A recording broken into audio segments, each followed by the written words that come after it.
Milo, is that you? There, I think I got it.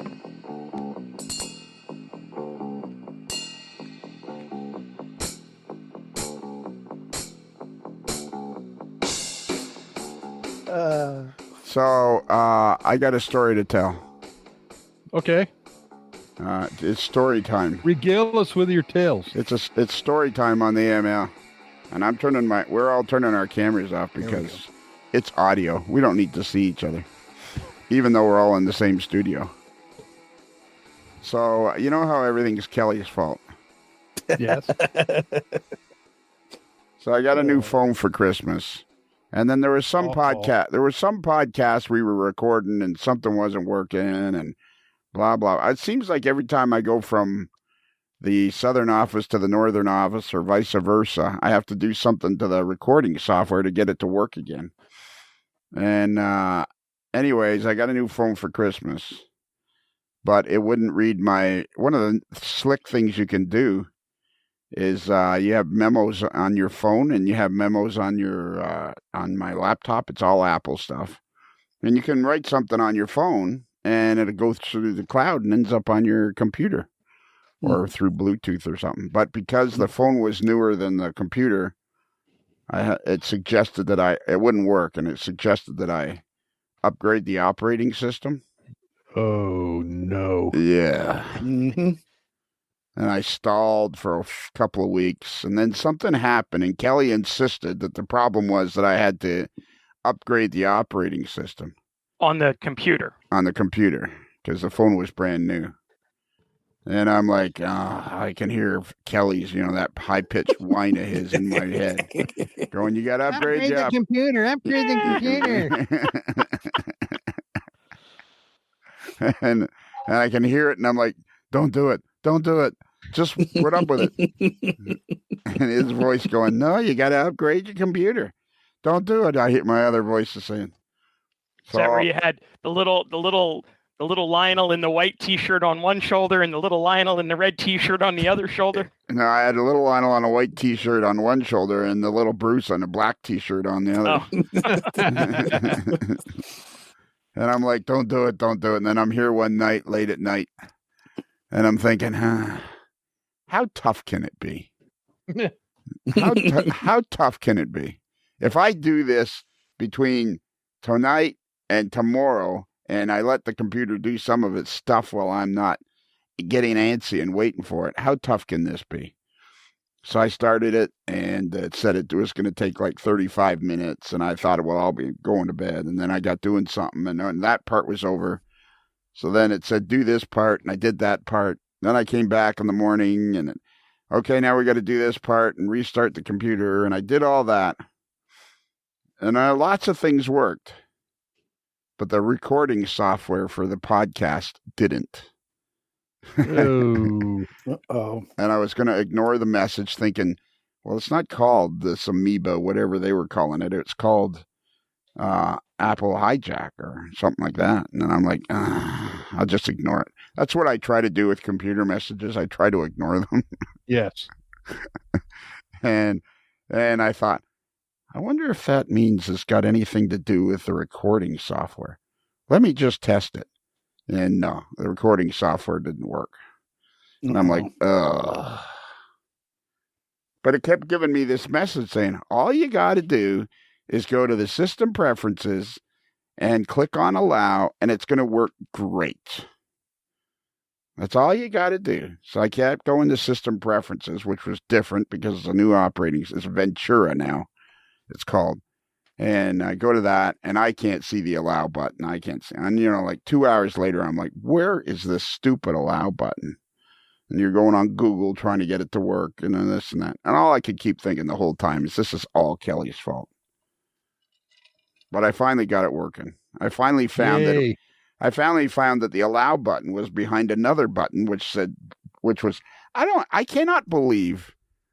I can remember driving around in the 90s thinking to myself, Bill Gates says everybody's going to have a personal computer, and I'm thinking half the people I know can't even make a left-hand turn.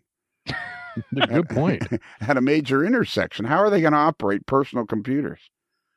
And then, so then I'm thinking when I get this all done, I'm thinking, how many people could do this? It would drive people buggy.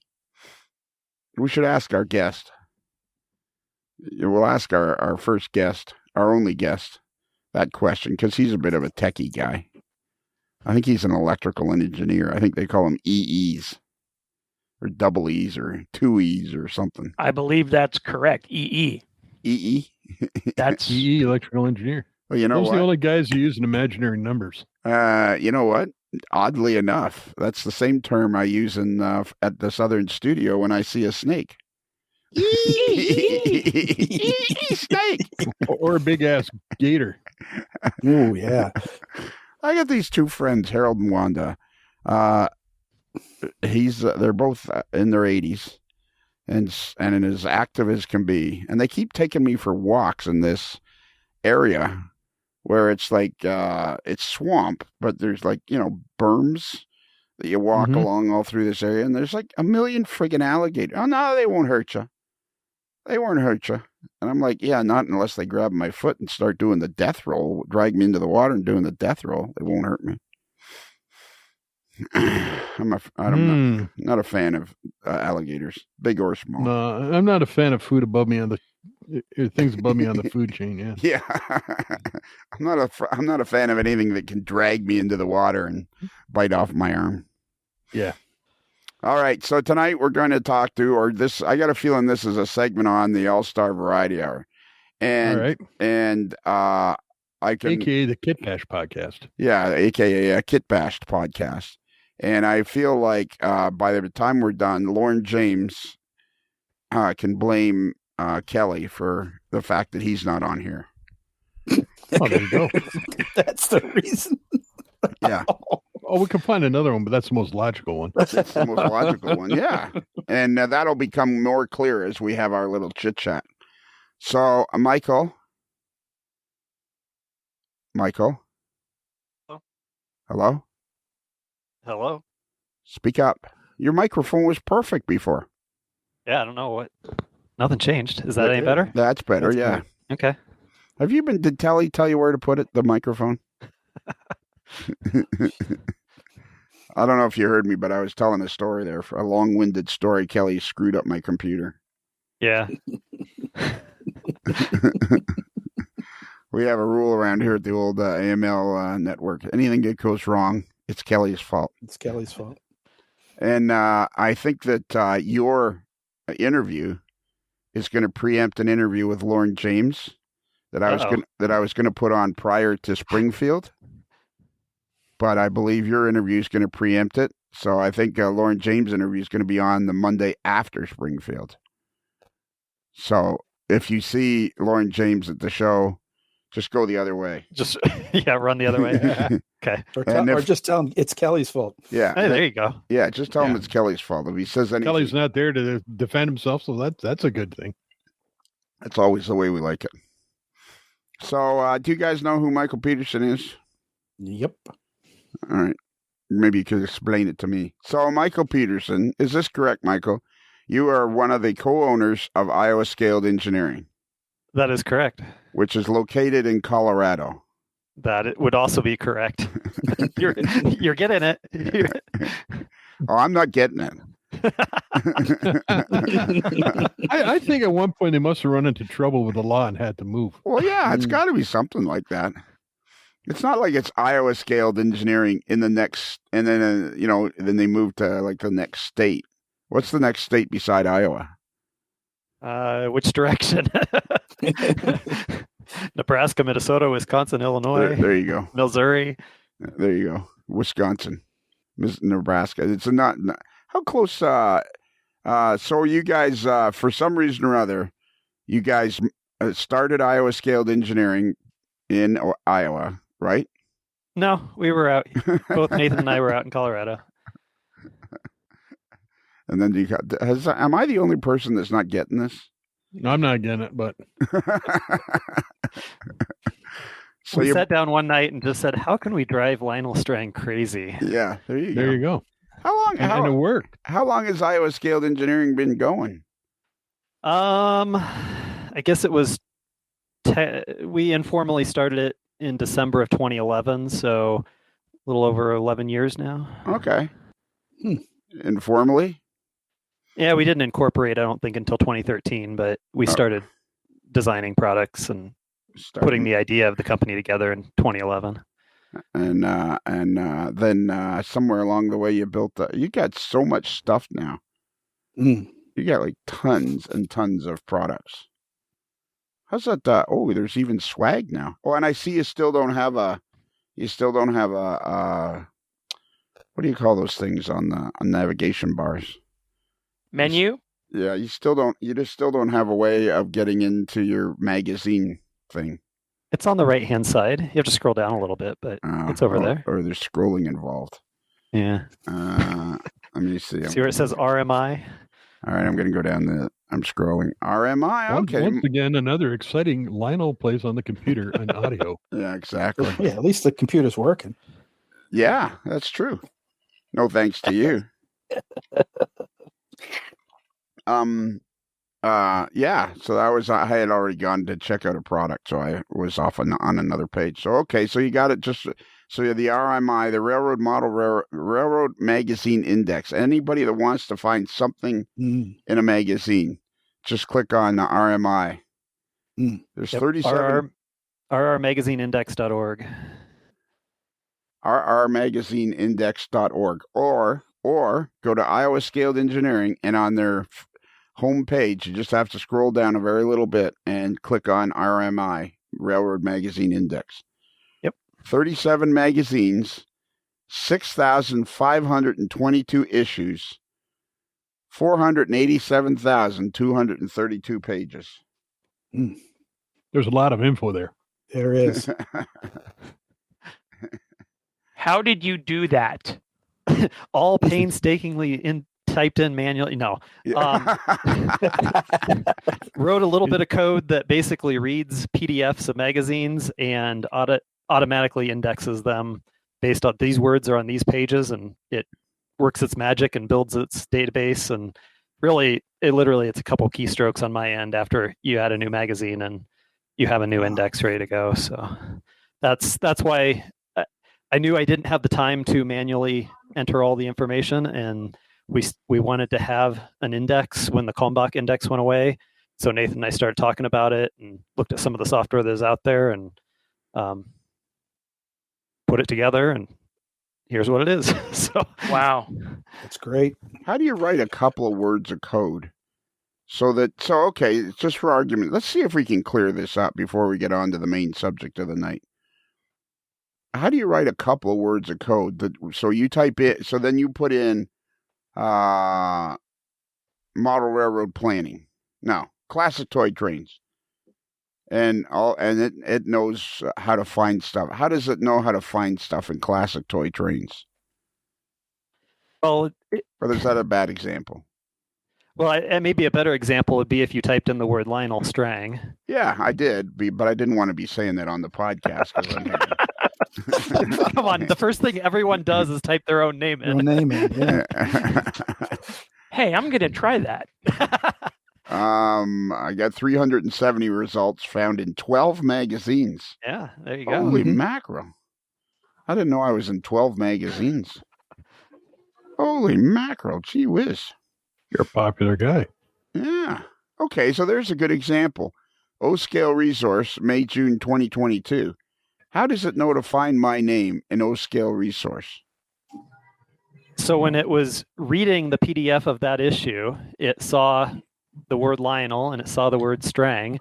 And in the database, it said that, well, Lionel occurred on page 89 and Strang occurred on page 89. So when you do the search, it looks for any pages where those two words appear on the same page, and it compiles the list of those results and produces the list of hits that you saw there. It's no different than like a web search engine. It's a list of terms and where those terms appear, and then the search lets you I guess, come in from the other direction and say, I want to know all the places that these terms appear, and then you get that list of results. Does this make any sense to you, Bruce? It does. Okay, maybe you can Thank you. maybe you can explain it to me. So Lionel, it's yeah. magic. Yeah, There you yeah, there you It's go. magic. Yeah, like Model Railroad News, June 2022. There's my name, my thing there. My name is there. So do you have to make a PDF of each individual magazine? It depends. Some of the magazines, like through Kalmbach, you can get the PDF directly. With some of the White River publications, like Model Railroad News, HO Collector, and Diesel Era, I get the PDFs from Tony. And then some of the others, like Road Model Craftsman and Rail Phantom Railroad, they have an online portal, and I have to take the pages off that portal, create a PDF out of them, and then feed that PDF into the indexer. But most of the magazines you can download a PDF. Some you have to go a few extra steps. And again, I have it all scripted in the background, so it's pretty automatic.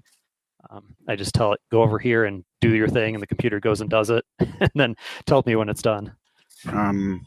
Push your microphone a quarter of an inch away from your mouth there. All right, there we go. Yeah, was that a quarter of an inch? Yes, it was. Oh, perfect. It was about 6.4 millimeters. Don't start with me.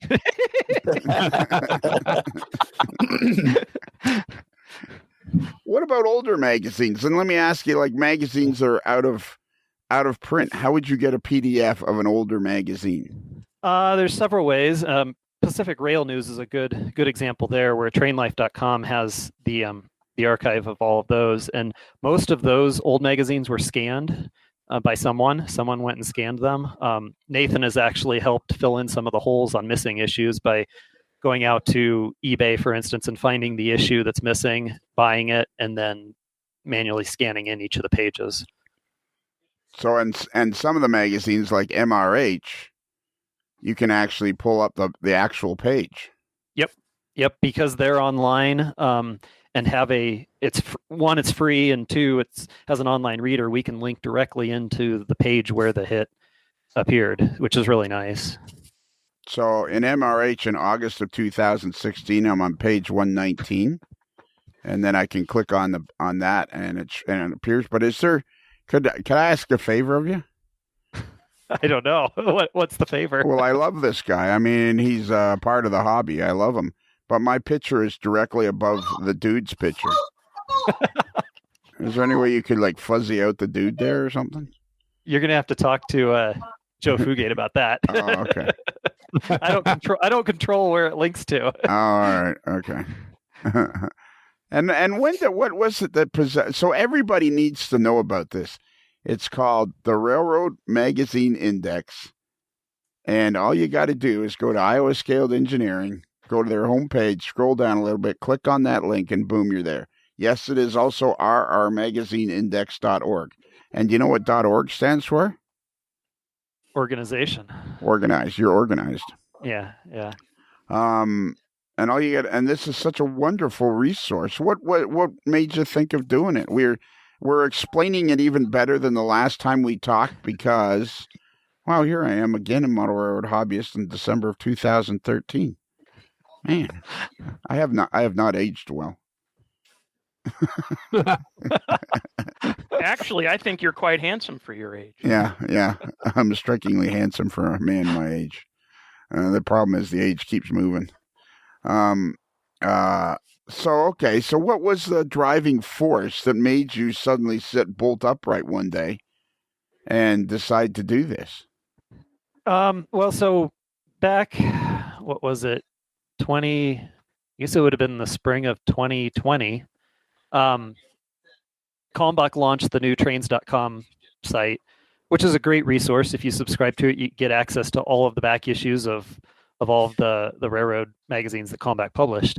But one of the things that went away with that new site was the original magazine index that Kalmbach had been kind of curating and keeping going for a number of years.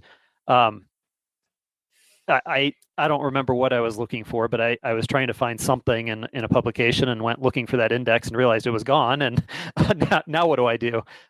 So I contacted David Pop over at Kalmbach and said, hey, I saw this was gone, kind of what the deal was. And he explained that it ran on very old hardware. It was very ancient software.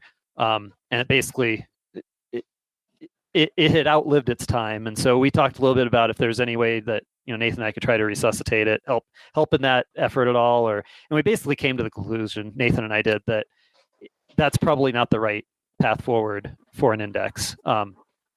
Trying to rebuild something based on the old technology wasn't really the right way forward. And Nathan had been using some of this code. It's some Python code called Whoosh. For anyone out there interested in it, it's an piece of indexing software. He'd been using it for something else, and he mentioned it to me. I started playing with it, running some railroad magazines through it to index it, realized, hey, this actually might work, and then spent the next month or so building out the infrastructure around it, the scripts we use to build the database, the web page you see here, the interfaces to make it all work together behind the scenes, and that's really how it came to fruition.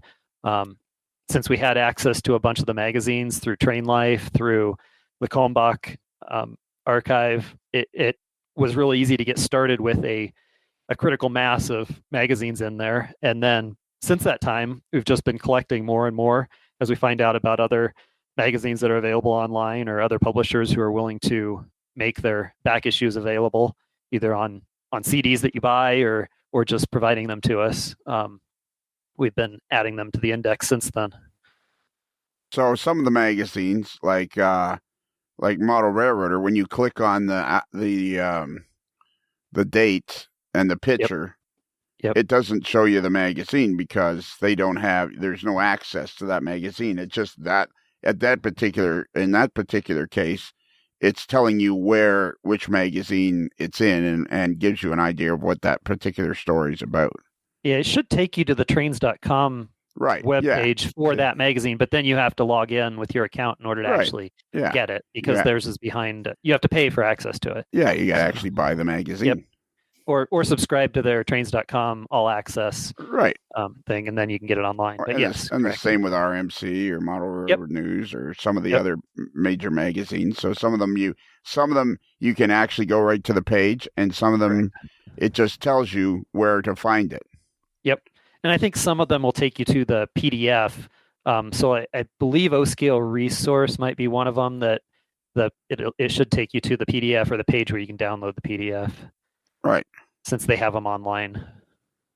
And it's not just for people. Like I put in coal hopper. Yep. And so then it's finding all the things with the word coal and sometimes coal hopper. Like here's Model Railroad News with its release of the Union Pacific coal turbine locomotive. So it's that, but it also an extension of the frame around it, and it tells you so you can find stories about coal hoppers. All sorts of stuff. So it's not just people; it's items and things. Correct. Any words, if they appear in any of the magazines, it will bring them up. Yeah. Here's Model Railroad News, November 2022. Broadway Limited's holiday-themed H2A hopper car models come in 2 versions. Blah blah blah. So then it'll tell you about that, but then you go to White River and you got to buy the magazine. I believe, because here it's just showing you. Here it's just showing me the Model Railroad News website. So then, in that particular case, you got to find a way to get the magazine. Yep. Either sign up to that particular magazine's subscription service, or find the magazine itself, or blah blah blah. Correct. Yada yada yada.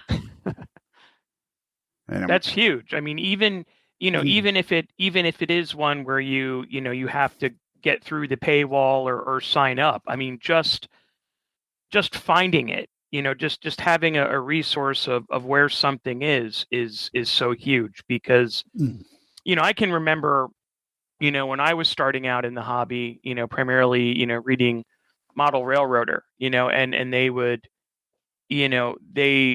would frequently call back to way old articles. Like, this car was also featured in the, March, 1962 model railroader. Call Kalmbach for a back issue photocopy of the drawings. Now, I never did that, but still, you think about somebody who's just getting into the hobby now, and has a resource of all this history available to them. It's really a cool thing to be able to get it online, as opposed to, having to like comb through an article for a reference that may come up, or, I know MR used to put like I guess it was the December issue every year, they'd have an index of everything that was in that year. You'd have to save those. And this seems a lot more user friendly. And I imagine it's like Google. The more specific you type in your search, the more specific the results are. Correct. And you can do things like put phrases in quotes, and that'll only provide hits that those words appear together in the order you put them. So you can do things like that. Like I just typed in modeler's life and it came up with a ton of hits, but if you put quotes modeler's life, end quote, then you get 18 results. So interestingly, from Mainline Modeler and Rail Model Journal too. Well, they knew they knew I was thinking about it. So not quite sure what that is, but from 1991 and 1994. So there you go. It was in its infancy. Infancy. Can I make a suggestion? Sure. When you click on the link on the page, it doesn't open a new page. It goes to it takes away Iowa Scaled Engineering, and you're in the Railroad Model magazine. Like when you want it to make a new page. Oh, the initial link. Yeah. Oh, maybe. well, not being an noted. Not being an comment noted. Yeah. Well, that's the problem with I make the Modeler's Life website. I make it on Weebly, which is a point and click drag, and I mean it couldn't be simpler. And they have the option if you give a link, it opens up in a new page. Yeah, which I think I'm very impressed with myself that I figured that out. Yeah, personally, I don't notice that a lot because when I browse, when I left click, I expect it to go there, and when I click the middle button, it opens it in a new tab, and so I just. Based on what I want to do, I just do it. So things like that, I don't really run that one by me again. When you left click, if you left click it, normally we'll just use the same window unless the web page tells it to open a new window. If you click with the middle button, if you have a middle button on your mouse, it will typically open in a new tab, regardless of what the web page tells it to do. So you have a mouse with 3 buttons? Of course I do. I'm an engineer. Oh, okay. I didn't even know there was such a thing. Did you? Usually the scroll wheel in the middle, that's the 3rd button usually. Oh, all right. I'm going to try that. Well, look at that. Holy moly. Did you know that, Bruce? Bruce? He's on mute. Bruce? Did he put up? Sorry, it's my Rod Diary cup that says I'm on mute. Yes, I knew that. My mouse has 5 buttons on it. Oh, there you go. Ooh. Did you know that? Did you know that, Tom? I did. Yeah, definitely. Well, there's no way, Kelly, you knew that. Yeah, I know that. Man, I've been using the index for a while now. Oh wow! Wow. And you knew that the scroll wheel was a button? Yep. Well, why didn't you ever tell me? Well, because you always say that I don't know what I'm doing. Well, there's that to it. I don't think I ever said you don't know what you're doing. I think I said everything that gets screwed up is your fault. Right. Yeah. I'm just paraphrasing. 5 buttons. What would you use 5 buttons for? Let's not go down that road. I got the left, right, and the scroll wheel. Then there's a couple on the left side that they do things. Okay. Usually at the wrong time, my fat thumb gets away and it opens. So the 4 things on top here are on the Iowa Scaled Engineering website are the train spotter. So this is some sort of sensor that identifies where you're train, something to do with that. Yeah, it's an infrared sensor. Right.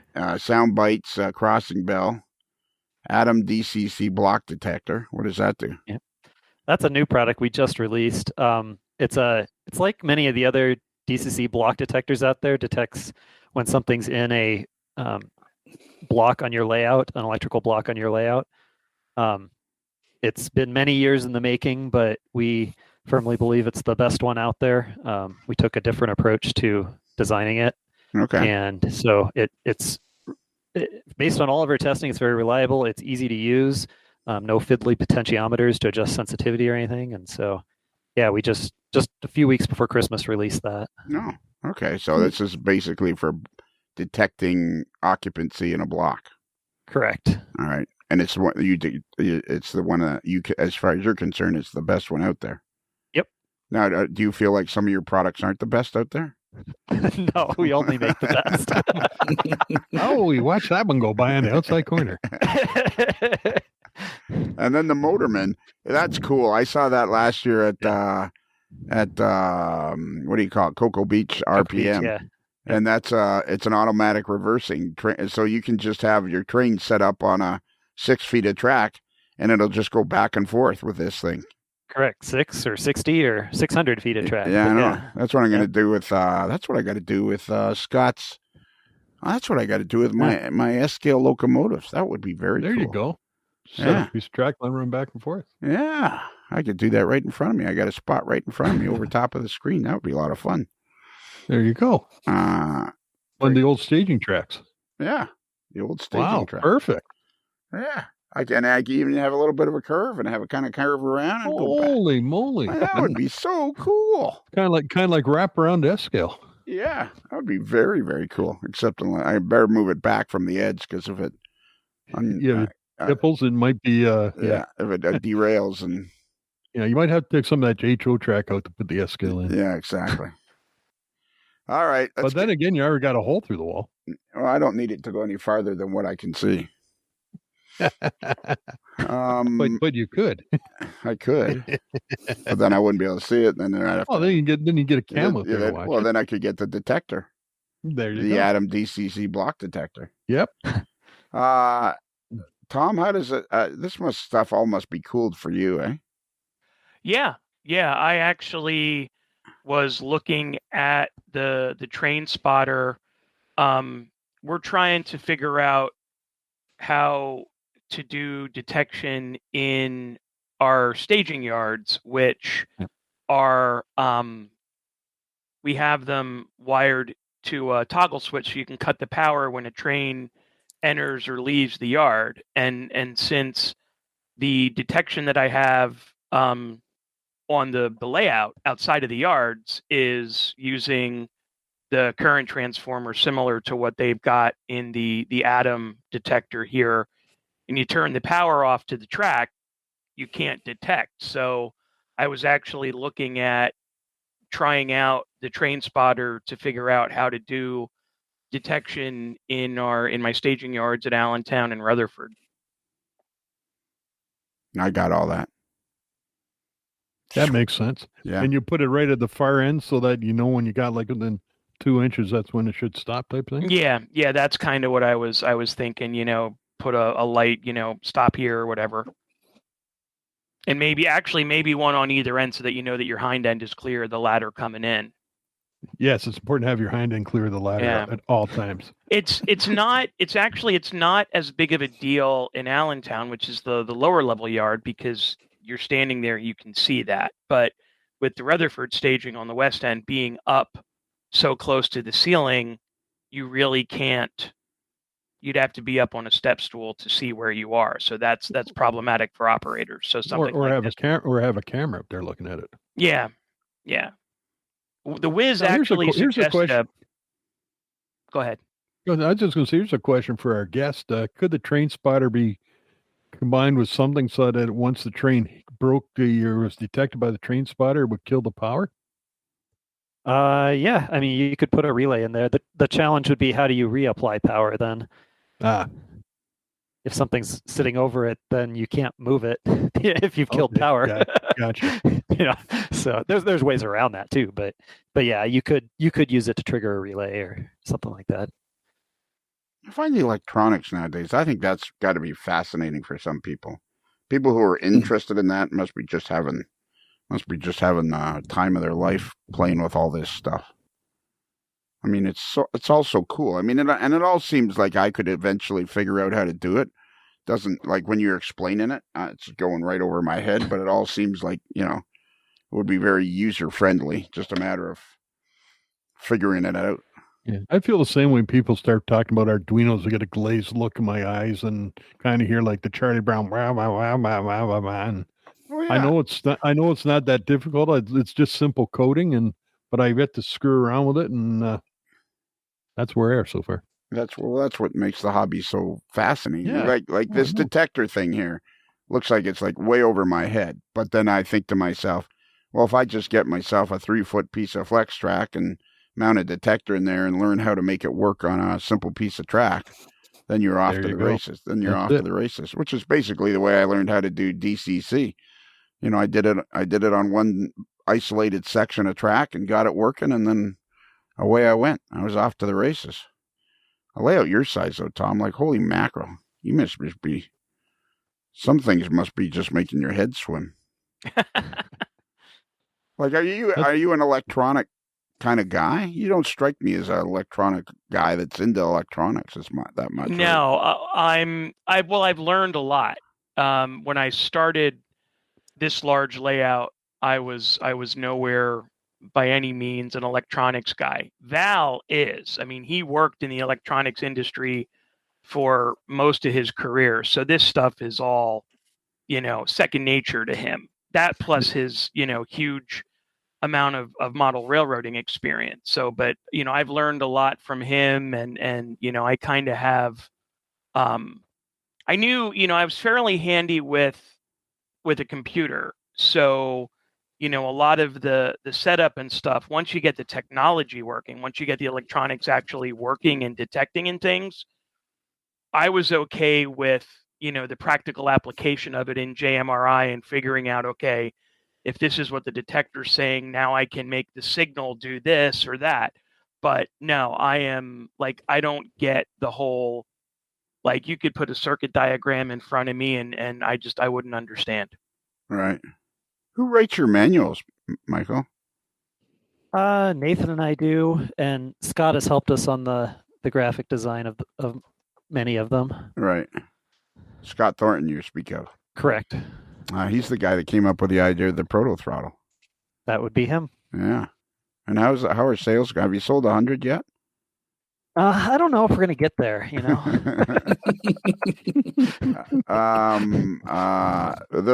I'm looking at the manual for the Motorman, and it's very, very well written. Very, like, there's a ton of stuff here, and it is like, I'm at page 16. I'm still scrolling page 19. It's a 20-page manual, and I'm sure it's not that complicated. Like, I'm sure it seems like it's pretty well written.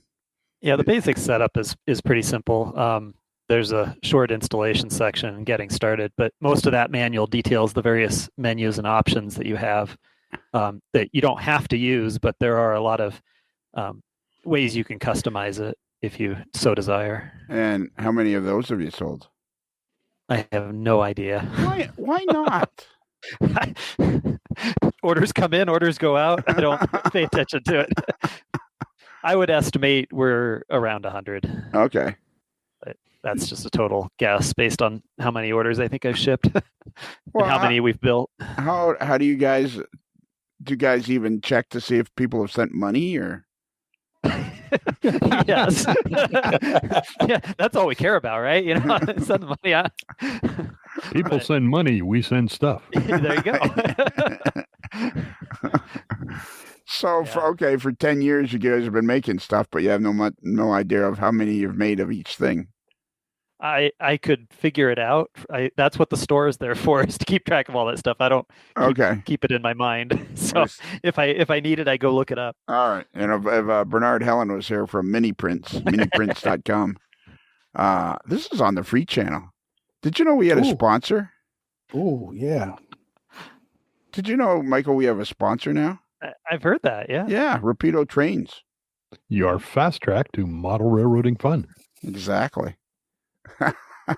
Yeah, so this is on the free channel, so we should have mentioned Rapido Trains right off the bat, because if you go to rapidotrains.com, boom, You're on a fast track to model railroading fun. Exactly. We'll have to add something to the front, Bruce. They're making We can do that. They're making a jingle, and well, tell them we need it so we sound professional. Yeah, we need that jingle. We need that Rapido Trains jingle. Yes. I can't even imagine what it might sound like. I can imagine it will be better than anything we can come up with. Well, that's for sure. What was that thing? I'm thinking I can hear something in my head now. I can't. When I hear. Oh, I You're can still hear. listening to the elevator music? No, I can hear an old jingle in my head. Oh, and I'm thinking accordion music. No. It's got to be something snappy. It's got to be something snappy and peppy. Fairman Funeral Homes. Yeah, that's it. or Red Wigglers. Red Wigglers. That's what it was. Yeah. You're better yeah, something like the Red Wigglers from the WKRP. Red Wigglers, the Cadillac worms. They're the Cadillac worms. That's it. Yeah, that's what we need for Rapido Trains. Young and swinging. Yeah. No, we need the Cadillac of Worms one. Or young and yeah. Rapido Trains, the Cadillac of trains. We'll stay out of the studio. Anyways. Yeah. This podcast... They have professionals for that. Well, they have other people for that. Yeah. Anyways, this podcast, like all of our free Monday podcasts, is sponsored by Rapido Trains, and they're at rapidotrains.com, and we'll speak of them again before we're done. Yes, we shall. And if this is, in fact, a variety hour, a segment, we got to finish up here quickly. Jeez, we waste a lot of time. We've been talking for 43 minutes, and we didn't even get to the meat of the subject yet. I found out about the middle button. I was apparently the only person in the room that didn't know that. Well, see, AML is an educational experience. Exactly. It's infotainment. There is a little science in the show each and every evening. Yeah. That's right. Kind of like Bill Nye the Science Guy, but not quite. And I see, how come, here's the thing about everybody with small businesses and websites. News and application notes. The St. Louis RPM 2021. Well, that was 6 months ago. You can take that down now. 6 months ago? Yeah, 2021. July 30th and 31st, the St. Louis RPM 20. This is news and application notes on the Iowa Scaled Engineering site. Try about a year and a half ago. He's on Tom Stock time. Oh, yeah, it is a year and a half ago. Yeah, a year and a half year and a half ago, pushing 2 years when we were recording. Yeah, a year and a half beginning ago. Of a new, Yeah. So see if you can get... the Tom Stock time warp got him. Speaking of which, Iowa Scaled was a very generous donor to the raffle prizes at Tom Stock. They were.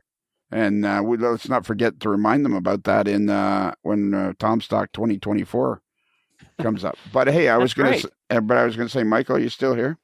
I'm still here. Hey, smart guy, try getting rid of your year and a half year old note with your middle button.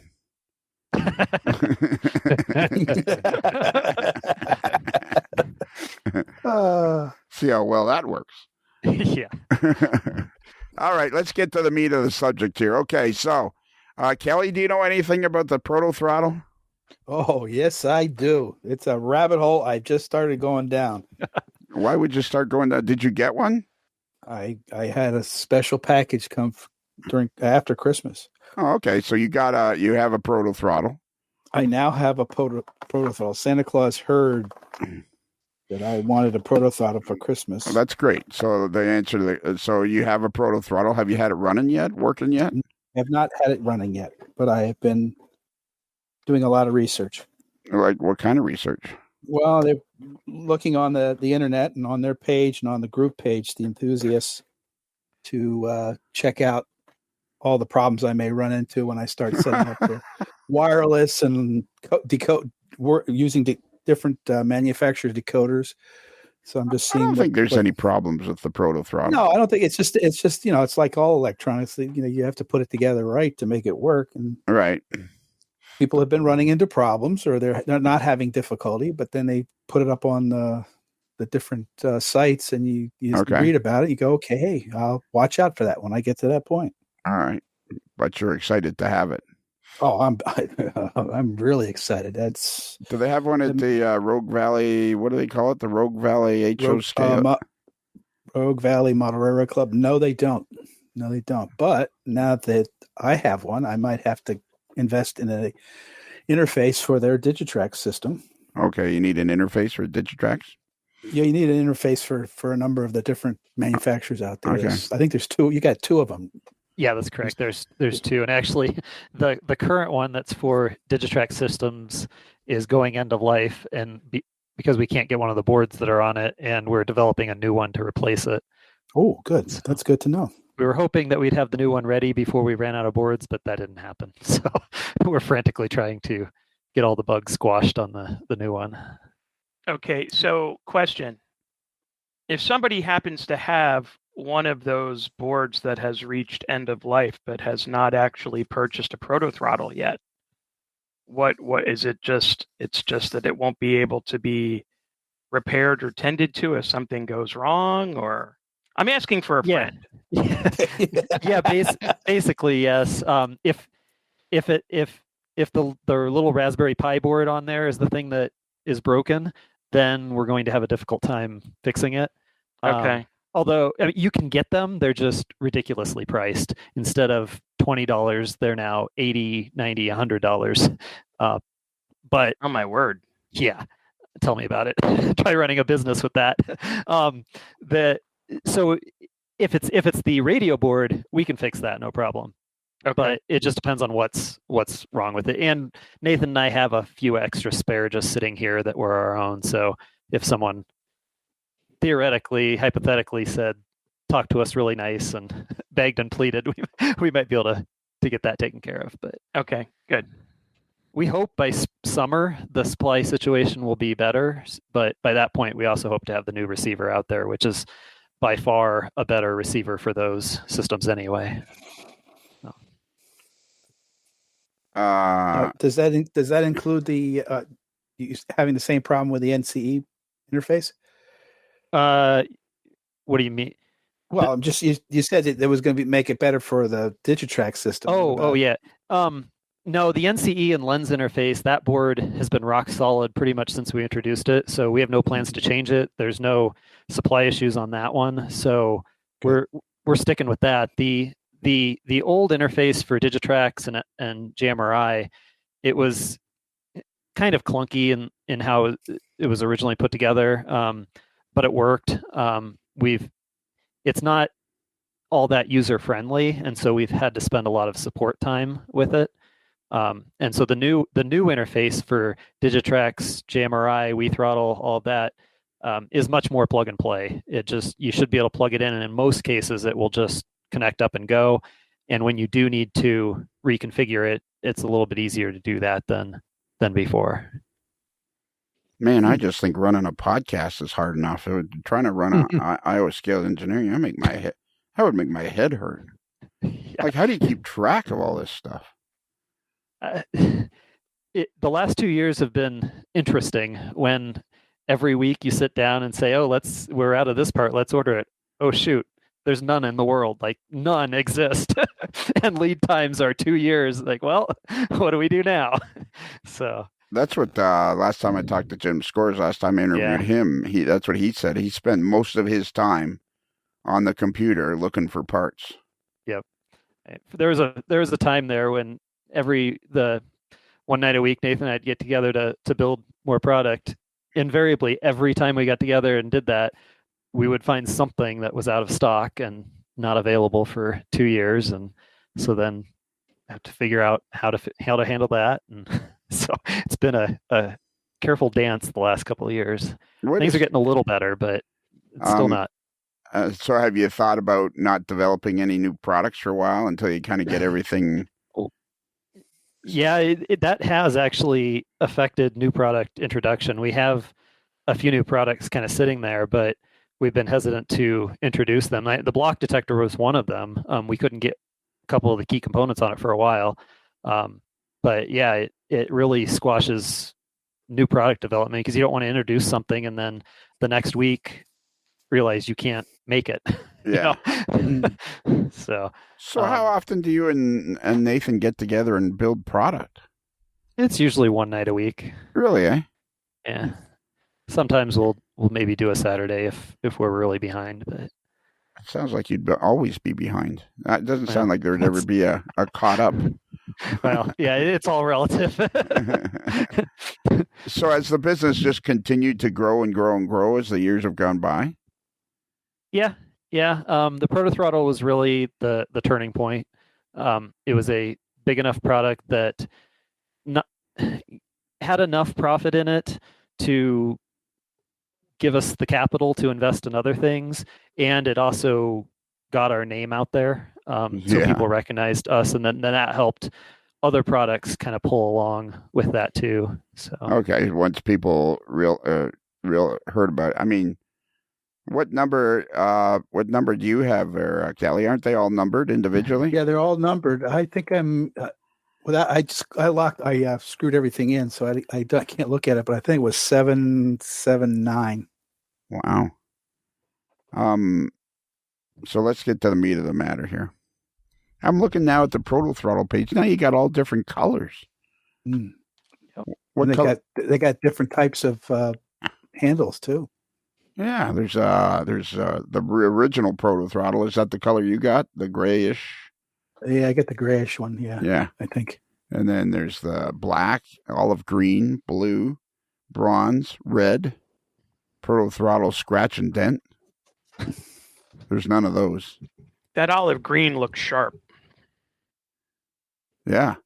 And so, and how did you come up with making different colored faceplates? I'm not sure where the idea originally came from, but the anodizer we use to put the color on the faceplate, they have a bunch of options available, and someone early on suggested black, and so we tried that, and that was pretty popular. And then we thought the green would be good. It's not EMD green, but it's kind of reminiscent of some of that old green, and it's an industrial kind of look. And then we thought the bronze would look good, and so we tried that. And then for the red and the blue, Spring Creek is the exclusive distributor of the red, and Des Plaines Hobbies is the exclusive distributor of the blue.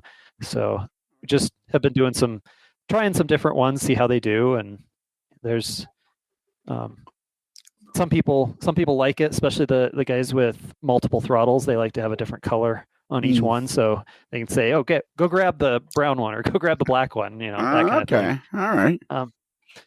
I just imagine you and Nathan in the shop there going, "Hey, let's try some blue. Let's try some blue ones. Red would be fun." there is pink and violet. I wondered how those would go. You need safety orange. Oh, there is an orange, actually. Safety orange. I like that. Yeah. That's a good idea. That's a no-brainer. All right. Wow. 55 minutes. Why are we here, Lionel? Oh my God. Yeah.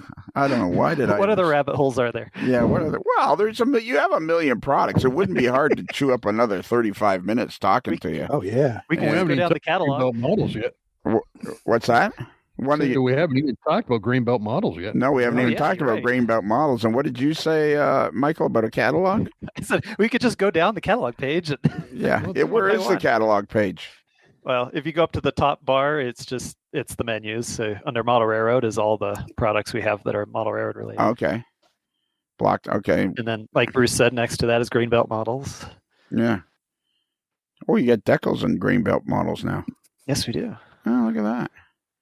Well, isn't it hard to keep track? Like, do you have some products and in Arduino data acquisition? Yeah, that's what I need to do. That's what you're going to be hopping on right there. Yeah. What is QWIIC? It's quick. There's a company called Spark Fun. They're actually based here in Northern Colorado, and they do a lot of hobbyist electronics. And they developed this. It's a connector standard. It's a little 4-pin connector, but it has power, ground, and then a data and clock line for it. It's a protocol called I2C. It's just a serial protocol that can talk between chips. It's a way for two integrated circuits to talk to each other. But they developed this connector protocol that standardizes that interface in a physical format. And so we've built a number of products, including our train spotters, that either follow that directly or or pseudo follow that. Right. And use the same connector. And so those are the product under there. Those are the products that have that specific connector on it. Not really model railroad related specifically, but there's me going right, like as if I have Yeah. any idea. Well, actually, Yeah, I was impressed. I thought, wow, I actually explained it so Lionel understood. Yeah. Can I be excused? My brain is full. yeah. Wow. Yeah, wow is a word. I mean, I'm with the ProtoThrottle, it's great, and I know the back talk on the podcast and some of the other internet sites talking about this new product you're going to hopefully come out at some point for the conductor to use. Oh, the sound conductor, yeah. Yeah. The what? I'm a sound conductor. What's that going to be? That's another brainchild of Scott Thornton. Oh, is that? Oh, yeah, that's that thing. Yeah. Yeah, so it's a handheld device that has some controls on it, like a brake wheel, a coupler for coupler crash. I think it's a penny whistle. There's a couple others I can't remember off the top of my head, but it will, when you manipulate those controls, it will play the appropriate sounds for those actions. And so if you had a 2-man crew, it'd be something that the conductor could also do. I gotcha. To produce the sounds that go along. And go along with switching. And where are we on that as far as doing that?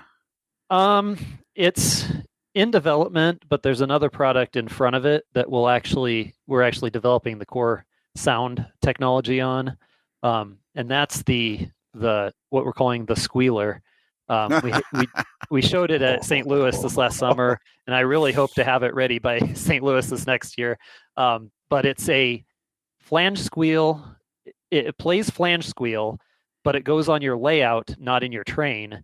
And the key thing that makes it possible is we have some little sensors that can go under the track, just like the train spotter, except they detect motion, not just presence of something. So it will only play the squeal when the train is moving over the sensor. And let me tell you, it is really cool. When you that's cool. It's wow. I put it on my layout about a month ago, and yeah, he just sat there and played with it for about 30 minutes. So I really want to get it out because I think it's going to be really, really neat. That'd be unbelievable in a club where there's like 5 or 6 trains running. Yeah. Oh, God. But the key is you can localize it to the track. You have a curve on your track, and the sound will emanate from the curve. And really one thing I found too is you take the sound module, put it on the layout, and put a little tube up through the roadbed, and so that you have a sound port right next to the track, and it sounds like it's coming right from the track. So wow. One thing I want to try, and I haven't yet, is a big curve, and then put 3 independent modules around the curve, so you get the stereophonic effect as the train goes around too. But yeah, I think there's a lot of possibilities there, and the key was that motion sensor is getting something that will actually detect motion. Are you going on with that idea of those 3 different sensors? Changing the tone or the volume on one of them? That's called the Doppler effect, Bruce. Oh, okay. Yeah, well, the idea will be that it plays a long track of essentially random sounds, random flange squeals, and it just comes in and out at a random point within that track. And so each one will be playing at a different point in that track, number one. Okay, yeah. But then secondly, we would probably make it so you could get different soundtracks even for each one. So yeah, like I said, there's a lot of possibilities here for some really neat effects. You turn around and look, and all of a sudden there's something new coming out that just changes the hobby completely. I mean, it's just unbelievable. And to give credit where credit's due, this was another brainchild of Scott. So he's kind of our idea guy. The squealer? Yeah. It's his new nickname, the squealer. Yeah, we actually had it about 10 years ago. I ain't touching that with a 10-foot pole. We actually had a version of it about 10 years ago that we developed for Scott, but it didn't have a motion sensor, and so it relied on the IR sensors combined with reading the DCC signals to know when a particular train was in motion, but that meant you had to program it for that train, and it was clunky. So we've been on the lookout for little motion sensors, and a few years ago we found one, and so yeah, that's probably tops right now on the new developments. Wow. So let me ask you a serious question. And I want because I Have some of them not been serious? no. Oh, fouled it out. Someone's been listening to the podcast. Some of them twice. Yeah, yeah, some of them twice. You know where the squealer would be great? The flange sound thing, Bruce. Stock air with pigs? No, if you had it on a large curve Yes. and you had a train, a locomotive going around it, Yes. one of those fine Rapido locomotives, like a lash Yes. up of 3 or 4 fine. Oh, yes. Pulling some of those fine Rapido freight cars, HO scale Yes. freight cars. Wouldn't that be beautiful? That would be amazing. And imagine that. Imagine how much better, how much more it would come to life with Rapido train exactly. products. Your fast track to model railroading fun. Exactly. Hey, you know who would love one of these squealers? Who's that? Because Kevin Marks is interurban stuff in nice tight corners. There's a lot of flange yeah. squeal there. Yeah, exactly. Yeah. But if you had Rapido's HO scale Alco FA1, Oh, yes. going around a corner, pulling, one of their SPB 50 boxcars. Yeah, or one of their new barrel iron ore cars. Yeah, exactly. Or the HO scale Northeastern caboose. Indeed. Or the Iowa Interstate M420R. Yeah, Well, there you go. That'd be a good one, too. All right. So let me ask you this question, because, you guys develop so many products. Like, you've been at it long enough now, 10 years you've been manufacturing products. Like, have you got some sort of sense? It's my age-old question that I ask everybody. Have you got some sort of sense of the fascination people have with this hobby?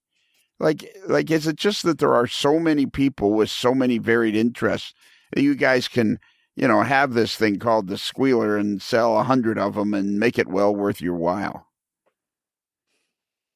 Did that make sense?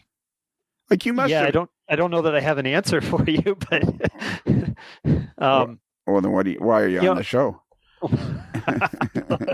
Because you asked me. But I guess a better way of, I don't know, maybe a better way of putting the question is, like, it just seems like you guys have an endless supply of ideas and an endless, customers to buy all of this electronic stuff. Like, you must have seen the hobby growing over the last 10 years. Yeah, definitely. It's definitely bigger than I would have ever thought it was. And, I think back to the shows we go to, and after we're coming on 5 years for the ProtoThrottle, and to us, we think everyone knows about it, but it's still amazing that how many people come up to you and say, "Hey, what's this? I've never seen it before."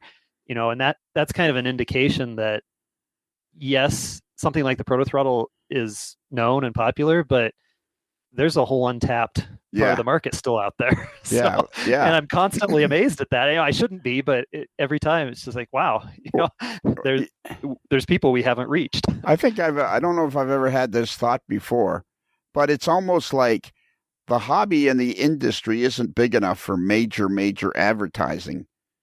But the hobby itself is so big that because you can't advertise in a major way, that people don't know of your product or who you are, because there's no way for them to. Does that make sense? Like if it was like if you could sponsor if you could name sponsor the Denver Broncos stadium and they were playing in ISE stadium, people would more quickly find out what Iowa scaled engineering is. But because the industry isn't that big and there's not that kind of money available for advertising, it's hard for people to find it. But in fact, there are so many of us that you're constantly finding new people that have never even heard of you. That was a mouthful. Did anybody understand that? Yeah, sure. Kelly, did you understand that? My head's hurting now. All right, but how about you, Tom? Did you understand what I was trying to say there? Yeah, kind of. Like, we're all out there, but you kind of have to. if you're somebody who's not in the hobby already, you kind of have to find your way into it. There's nothing out there in the mainstream, if you will, that's going to hit you in the face and say, "Oh, I should start model railroading." Yeah. Like you're not going to be sitting at home watching Jeopardy and a commercial for Exactly. Digitrax comes on or something like that. Yeah, exactly. That's what I'm saying. And yet I think there's so many people that there's a market for, to sell 1,000 ProtoThrottles or 2,000 ProtoThrottles. Speaking of 1,000 ProtoThrottles, Michael, let's finally. I haven't even asked you about Greenbelt models, and I'm not even going to go down that avenue. I want to get this over with. No, I don't. Wow, that's one impressive piece of hardware, Tony Custer says. There I am. Look at that. The only description I can think of is I remember Lionel Strang. Yeah. I got to Pete Mulvaney. I got to interview him one of these days. So you and I were talking the other day. I don't even remember how we started talking or what we started talking about. I think I sent you a note saying that we just made ProtoThrottle number 1,000. Is that what it was? Because then somewhere in there I said, "Are you going to Cocoa Beach?" And you said you weren't going to Cocoa Beach. Okay, so that was the initial thing. We just made ProtoThrottle 1,000. So then I said, "Are you going to Cocoa Beach?" And you said, "No, you're not going this year, but you're going to Springfield to just wander around like a lost puppy." I don't think that was my exact word, but okay, we'll go with it. Well, that's the way I read it. Let me think. I'm scrolling back. I'm going to find the original. I'm going to find the original chit chat that we started. I think I said I was going there to support Spring Creek and to take in the show myself. Yeah. So, quick question: did you make number 1,000, or did you actually sell 1,000? Like, is it in somebody's hands right now? So we made 1,000 and ProtoThrottle number 1,000, and then we set it aside. We have not actually sold unit number 1,000. Yeah, so here it is on December 15th. You said, "Never thought we'd get there, but ProtoThrottle 1,000 is being made tonight." And then there's just there's some pieces and parts and pieces, and then the next thing you said, we don't fully understand yet how to make these. Can you help us? No, that's not. So then I said, "That's very cool. We should chat about it on the podcast." And then I said, "Are you going to Cocoa Beach?" And you said, "No, but you're going to Springfield." And I had, let's see, but I am going to Springfield, Amherst again. I hear it's a small, blah, blah, blah. So yeah, you were going to hang around the Spring Creek tables to answer some questions and stuff like that. And I said, "Would you like to have a table in the Modeler's Life booth?" And because we have all of the tables that City Classic had, which is 4 tables, which is probably more than we need. But John Sacerdoti had allocated them to us. So on one table, Uncle Dave Abley's is going to have where this Onondaga cutoff is going to have some pictures and stuff like that, and be there some of the time to autograph people's books, his signal book. And then I said, "Would you like a table?" And you said, "Yeah." Or would you like? And you're going to bring all your stuff. And then somehow we got talking about we talked about raffling off. You very kindly volunteered raffling off, having a draw for ProtoThrottle 1,000. Yeah, so I think originally it started, I was going to bring some product just to have sitting on the table so people could see it, and I didn't want to take it home with me, so we were going to do a drawing to give it away. And I think I made the comment that a ProtoThrottle probably wouldn't be part of that. And then you twisted my arm a little bit. And then I realized, well, we've got throttle number 1,000. And so maybe we could do something with it and do a little good at the same time. So yeah. So then we back and forth, we talked, and we decided that you guys very kindly offered that we were going to have a draw for ProtoThrottle 1,000, and we're going to give it away. And the draw is free. It doesn't cost anything to enter, But there also on the table, it's going to be a little display for the Colorado Model Railroad Museum in Greeley, Colorado, that Michelle Kempema runs. And we're going to have people donate in a bucket of $1 or $5 or $10 or 50 cents, whatever, or not at all if they don't want to. The draw is free to anybody that fills out an entry form. And any money we raise, we're going to turn over to the Colorado Model Railroad Museum. That's correct. So how cool is that, guys? That's cool. That is super cool. Man, it's a shame I'm not going to Springfield. Yeah, I know. Well, you couldn't enter anyways. That's true. Yeah.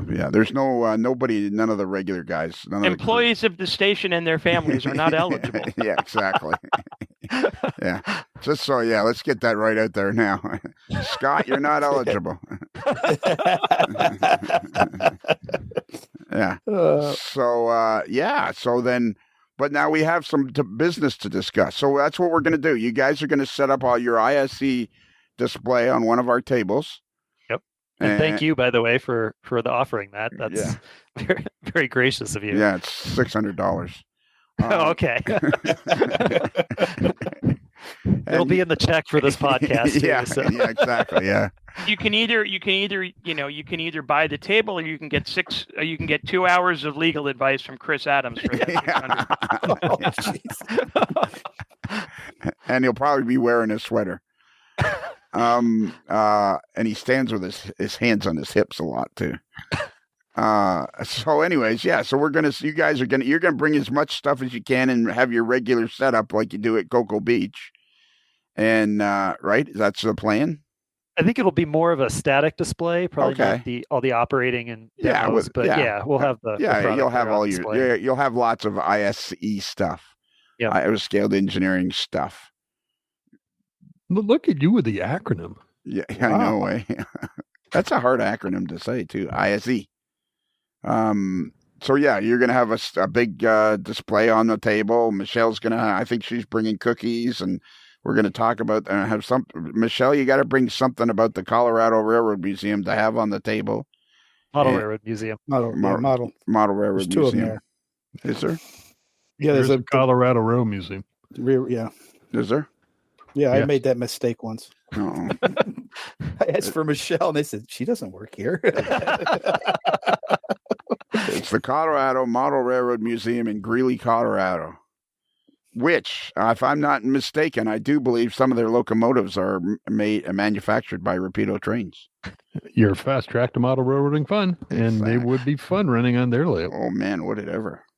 They've got some of Rapido's ski trains running on that layout, and they are impressive looking when you see them running. Yes, they got a whole bunch. There you go. See, could be HO. Your fast track to fun with Rapido. Whoa! There you go. All right. Way to go. Yes.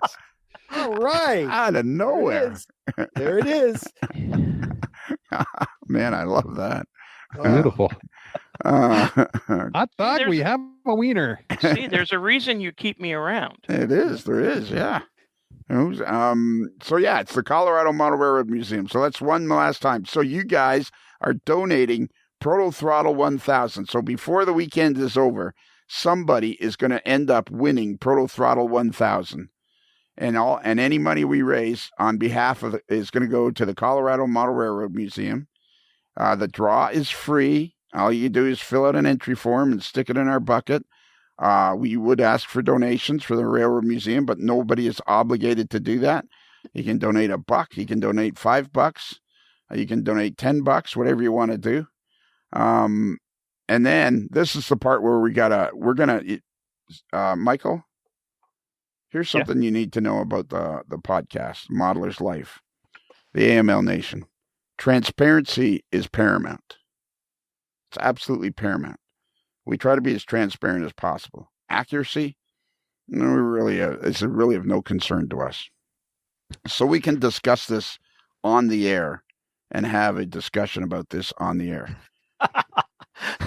You don't even know what I'm talking about yet. Don't start laughing. I can probably guess, but okay, go ahead. You go ahead. No, go ahead. No. You laugh. You go first. Yeah. Does that have to do with the table size? No. Oh, okay. But your table is only 1 foot by 2 feet.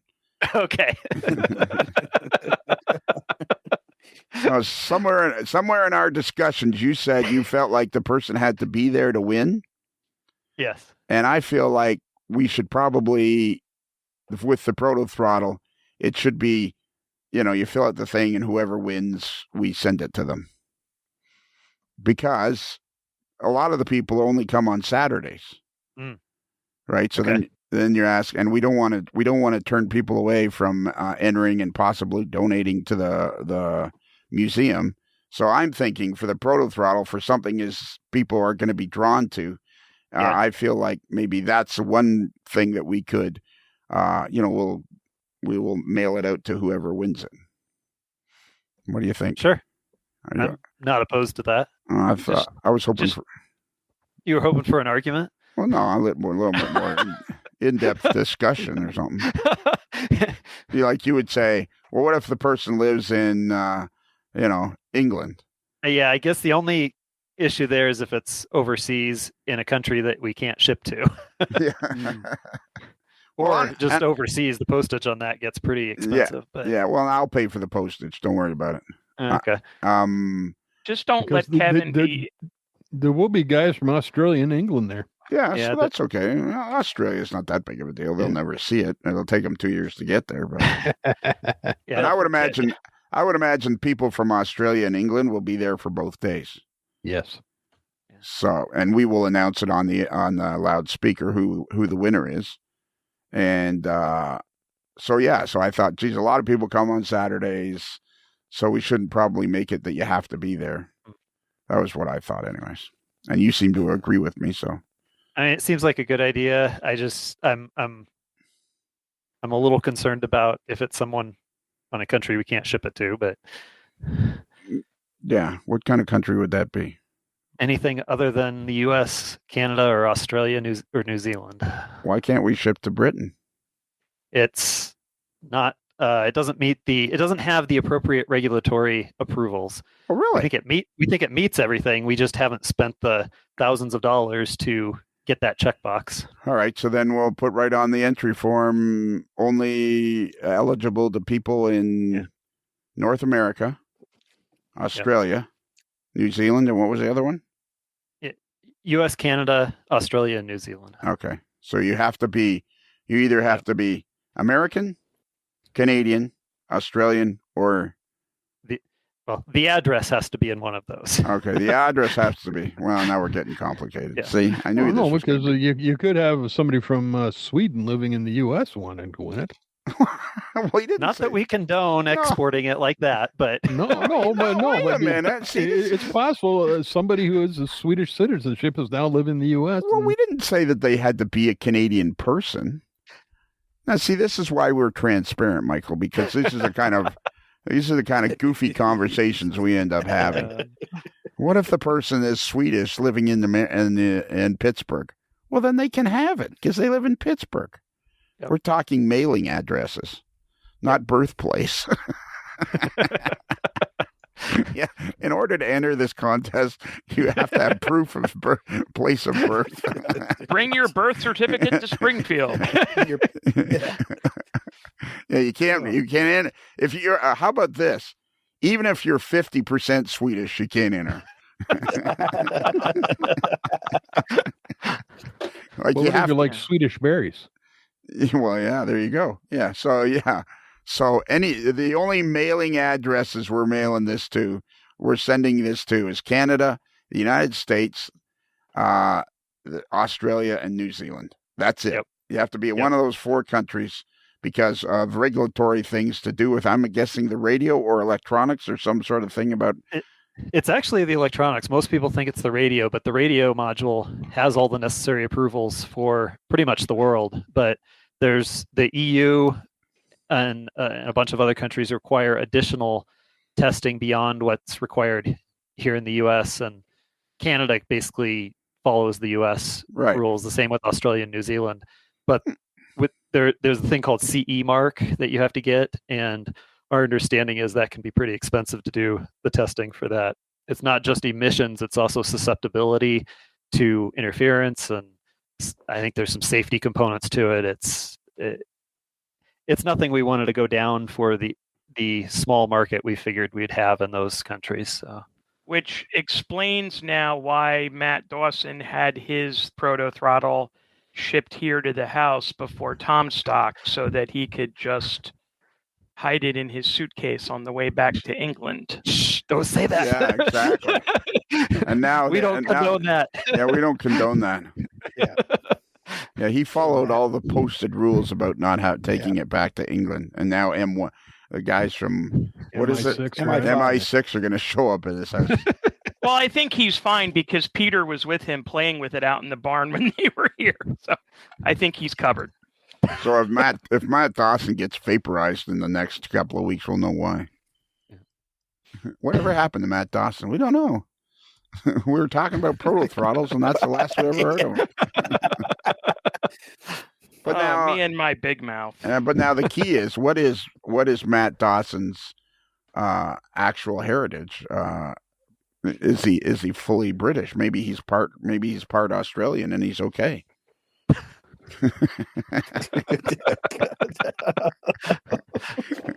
Oh God! What a goofy show this is. What a goofy bunch of. What else is new, right? No. All right. We had a discussion of ProtoThrottle 1000 being at the show and security for it. Did we? Is there some? We did. We were talking about tethering it to the table. So well, I think that's kind of a no-brainer. Well, yeah, I think we should. We don't want to. There's somebody be at the. Yeah, we don't want somebody walking off with the thing. Put it behind a glass box with. Yeah, we're going to hide it in a bucket of cheese balls. Yeah, there you go. There's your orange throttle. ProtoThrottle. It's finger looking good. You okay, Kelly? I'm fine. Are you 100% American? Well, I was born in the United States. Right. What about the heritage? Your parents' heritage? My heritage is my father's family was from Wales. They were coal miners. Right. And my mother's family came across on the Mayflower. So then, can you have a ProtoThrottle? It's too late now. I got one. All right. That's it. I'm exhausted. So this particular podcast is going to air on January the 23rd, which is the day that I was going to air Lauren James' latest podcast when we talk about his cars. So we should at least mention them now, because his podcast isn't going to be on now until most likely January the 30th, the day after Springfield. And it was going to be on sooner, but then I saw that he was on another podcast, so I thought, well, I can't release this podcast now because he's been on another podcast. Now batting for Otter Valley Railroad, Yeah. Iowa Scaled Engineering. Yeah. So what's the car that he's He's got the waste disposal cars. Yeah. Are one, and I'm not sure if he's going to have his pipe load flat cars there or not. I think he is, because he's showing some pictures of that on his website. So those are the two. Yeah. So it's the HO scale NSC 64-foot, 6,400 cubic foot scrap and trash gondola in singles and six packs, multiple road names and data only cars available in January, February of 2023. And then he's got the 6,000 cubic square foot gondola, multiple road names and data cars only. And then he's got the bulkhead flat car. And then there's a whole bunch of other stuff too. All right. So there you go. So if you're interested in Otter Valley, the new cars from Otter Valley, just go to their website, ovrtrains.com, and check it out. And if you really want to hear all about it, just wait a week, and we're going to be talking about it on the podcast the day after Springfield. Well, he got me all screwed up by going on another podcast, like just when I was going to release it, and that got me all screwed up. So then I had to put it on the shelf for a while. Actually, I put it in the fridge so it would stay fresh. And it's also a great podcast because there's a whole lot of me arguing with him about him him getting too technical about this 6,400 cubic foot scrap and trash con. Are you going to get some of these, Tom? Let me put you down for a couple of dozen just to make me feel better. I got my pencil out. I'm licking the end of the lead now, and I'm putting you down for 24 of these cars. Are they Canadian? Are they modern era? What are they? They're modern era. Well, then that's not going to work for me. So sorry. Yeah, but couldn't you sell them on eBay or something? Yeah, but then there's a fee. I don't want to lose money on this deal. Well, do you not want to help the guy out or not? When did that become my job? About 10 minutes ago. How about you, Kelly? How many can I put you down for? How many of the OVR trains, HO scale, NSC, 6,400 cubic foot scrap and trash gondola in singles and how many 6-packs can I put you down for? It's completely out of my era and locale. Well, what does that have anything? Why can't you just help? Ran on my railroad. Can't you just help the guy out? I'll promote him. I'm trying to I can't eat these cars. I got bills to pay. You can raffle them off at the club. Yeah, you could raffle them off. You too, Tom. You could do that, Tom. Tom. This is now when I remember Dan Creed Chevroles in Buffalo. I got a family to feed and bills to pay. I can't eat these cars. Those the greatest commercials. Buffalo is such a great place. Buffalo had some great car commercials. Oh my God, yeah. And a Sky Scorcher in Cheektowaga. I was just at a Buffalo Sabres game. Great fun. That's it. We're done. An hour and 30 minutes of constant mayhem. So this is pretty cool, Michael. You're giving away at the Modeler's Life booth at the Springfield Train Show, the Amherst Railway Society Railroad Hobby Show. We're gonna give away ProtoThrottle number 1,000 that you are donating, and all the money that we can raise is going to go directly to the Colorado Model Railroad Museum. It's run by Michelle Kempema. That's correct. Hopefully, we can raise a good amount of money for them. Yeah. Are you going to come to our pizza? We're going to have pizza on Saturday night. You want to have pizza with us? Sure. All right. That's $600. All right. Another 600? Wow. Now, but it's good pizza. Will throttle number 1,000? Will that just have the plain gray faceplate, or will there be a special faceplate on it, or? It is just the original plain gray faceplate. We figured that was a good way of honoring ProtoThrottle number 1,000. Yep, go old school. And they're numbered, right? Somewhere on the actual throttle. On the circuit board on the back. Yeah. We started probably around 300 or 400 actually numbering them. We knew where we were the whole time, but we didn't actually physically number them until we got to about, it was somewhere, I think, in 300 or 400. But since then, everyone has been individually numbered. Excellent. Well, and man, what a cruel way to run your Rapido trains. Your Rapido locomotives on your layout is other than with a ProtoThrottle. Absolutely. Rapido trains at rapidotrains.com. Go there. Fast track to model railroading fun. And tell them Modeler's Life sent you. Yes. Yeah. Tell them Modeler's Life sent you. Hey, we should figure out a way to. Anyways, tell them Modeler's Life sent you. Good. I think that's it. An hour and 33 minutes. We've bumped Lauren James, from his spot, so he's gonna be looking for you at the show. I bet you, Michael. Wash my back. Yeah. Come disguised. Yeah. That's it. Kelly, can you give out our email address? Yeah, our email address is modelerslife@gmail.com. That's modelers with one L like scale, not two L's like Kelly. Oh, or you could have gone ProtoThrottle. Oh, no, that's one L. Yeah, that's right, one L. One L like ProtoThrottle. Yeah. And that two L's like Kelly. So close. Yeah, I know. How many L's are there in Greeley? One. One, yeah. That would have been good. That would have been a good. But there's two L's in Greeley, Colorado.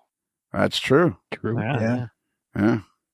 All right, and we have a website. If you missed the email address. If you go to our website, amodelerslife.com, and you just scroll down a little bit till you see a picture of the moderately agitated mailboy in a particularly agitated state, all you do is click on that picture, and boom, the email automatically comes up for you. You don't have to push the middle button on your mouse or nothing. And the automatic comes up, and all you got to do is fill in your subject and your text, and you're ready to go. And what else? Oh, yeah. If you want merchandise, AML merchandise, you just go to Midwest Model Railroad, and their URL is Midwest. I'm lost where I am. MidwestModelR.com. Because I was trying to think, because if you go there and you scroll across the navigation bar to AML, boom, you're in a wonderland of hats, hoodies, shirts, mugs, whatever you could want. But if you go back into the website and look at merchandise, they have a whole slew of Rapido trains, locomotives, and cars. Indeed, they do. That you can purchase. And you know what's good about their website? If you ever wanted a T-shirt with a hot dog on it, you can get it there. Have you ever, Michael, have you ever wanted a T-shirt with a hot dog on it? Can't say I have, honestly. No? But I know the right answer is yes. There you go. Do you have a Modeler's Life T-shirt? Yeah, I have a couple of them, I think. Are you going to be wearing them at the train show, or will you be wearing your polo shirt, your golf shirt? I'll have the Iowa Scaled Engineering polo shirt, but I will gladly wear a button. Okay, well, there you go. There you go. There'll be lots of buttons out on the table. And stickers. And stickers and Modeler's Life stickers and all that. You're going to miss all of that, Tom. Stop rubbing it in. All right. This freaking grandkid better be worth it. Wow. Ooh. Is there Tom? Is there a possibility that it may come earlier? Well, it's their first, and they usually say that the first one is always late, but we don't want to. So come to the show and you're on call. You're only 6 hours away. Yeah. Tell that to the lovely Deb. Yeah, because we know. Because we know you're going to have plenty of snacks left over to eat on the way home. Yeah. Won't Scott's plane just be sitting there on the ready to fly him home? Yeah. No, Scott's still in charge of the aviation division, but he's lost interest for a while. Yeah. Okay, I think that's it. I think we've covered everything, have we not? I was just, this sounds to me like a really bad podcast. How did it sound to anybody else? I think it's good. It was We learned a lot. I think it's fine. Yeah. Okay, I feel like I sounded like I was distracted. Yeah. Well, which what is else? all right. Yeah, Just blame me. Just blame me. Which is different from any other podcast. How? No more so than usual. Yeah, That's there right. you go. Consistency. We admire your consistency. Yeah, exactly. That's the key. That's the key to a good podcast. Is being consistent. Yeah, always deliver the same product. All right, how did it go, Michael? Did we cover all the points that we needed to cover? Well, I never got a copy of the script, so I don't know what the points were. So sure. Yeah. Mostly Did we ever get, or maybe I missed it. Did we ever get an answer about why the company is Iowa scaled, but yet everybody's in Colorado? No, that is a very foggy. It's very foggy. We don't understand that at all. Okay. Me personally, it's Colorado. I'm thinking Happy Grass was involved. If we got the answer to that, then Lionel would have nothing to harass me about. Well, yeah. My biggest fear is you're going to move to Tennessee or something. Then it's going to become Colorado scaled engineering. Yeah. I think that should go with the ProtoThrottle raffle prize. Like you explain only to the winner how that happened. Just like when That'd be like giving out the Kentucky Fried Chicken secret recipe. Yeah. No, or just like when Carly Simon raffled off the answer to who You're So Vain is about. That's true. Yeah. Yeah, that's true. That's not a bad idea. That's going to be pretty exciting having the draw. What time I'm thinking we should have the draw at 3:00. Okay. I On think Sunday you said 2:00 earlier, but I'm good with 3, whatever. Well, I didn't think we had had any firm plans other than. I don't think so. I think you'd mentioned 2, but I'm okay anytime on Sunday. So Yeah. And what I figure is we can draw for the throttle, and then after that, we just keep drawing names and give away the rest of the product on the table. You're trying to get rid of. What is wrong with this stuff? You don't want to get. You're just trying to get rid of all this stuff. I just don't want to carry it home. But no, it's a good opportunity for us to get some product into the hands of modelers in a region of the country that we really haven't had a lot of presence in. So I just, I think I just don't be too disappointed because I don't think there's going to be a whole lot of people standing around at 3:00 on Sunday afternoon. Do you have an idea of where most of the majority of the throttles went to? What do you mean? As far as what region of the country? Yeah, like did they all end up in Sweden or? Well, Did the Midwest get the most, or did Poland? Or did some of them go to Poland? I didn't say countries. I said regions of the United States. Yeah, I mean, obviously, more were sold in the United States than they were in the other countries. Yes, I would say my this is based on no data whatsoever. Just my gut feel is, I would say probably half of them are the center of the country, and then the other half are spread out outside of that. But wow. I could be completely wrong too. But that's just my sense of it. Like, could you narrow it down? Like, when you say the center, do you mean like west, Midwest, just east of? Okay, here's a question for you: Is Detroit in the Midwest or the East? No, it is not. Is not what? In the Midwest. Thank you. I'm from Iowa. There you Detroit go. Detroit is not the Midwest. Exactly. Detroit's east of Atlanta. How could it possibly be in the Midwest? Blame the government on it because they defined it as the Midwest area. Right. It's in Canada as far as I'm concerned. Well, they're north of the border. That's true. That's right. Okay. That's it. We're done. Are you ready, Michael? Sure. Okay. And you said that with confidence. You know, one thing I kept noticing through the show, though, is every time we would ask you a question about the numbers of the ProtoThrottle, if it was Bernard Helen that was here, that guy from miniprints.com, man, that's going to be a show at Springfield, watching him do those. Oh, man. Every time you guys are looking for me, where's Lionel? Just send whoever's looking for me down to the mini prints booth. We're gonna have to force feed him pizza Saturday night because he'll be too exhausted to feed himself. I know, eh? It's like, no, I won't be there. I was gonna say, wait, Tom, did plans change? Yeah. He's got a phone call. He's talking like the royal we. Yeah, the royal we. But anyways, if you ask him a question like that, he'll say, "Well, let me just look it up here on the computer," and he starts going and he tries to come up with the exact number. All right, get ready. So remember, a Modeler's Life podcast is considered marginally adequate by 6 out of 10 owners of the first 999 ProtoThrottles.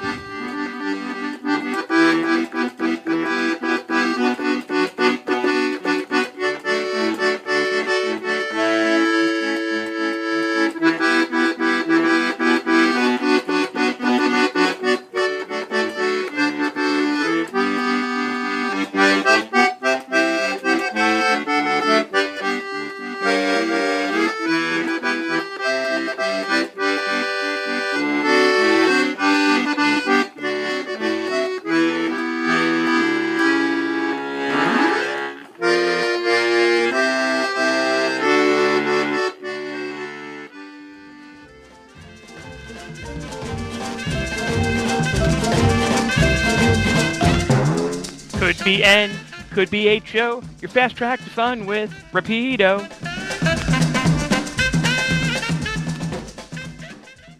It's another Lincoln Homer.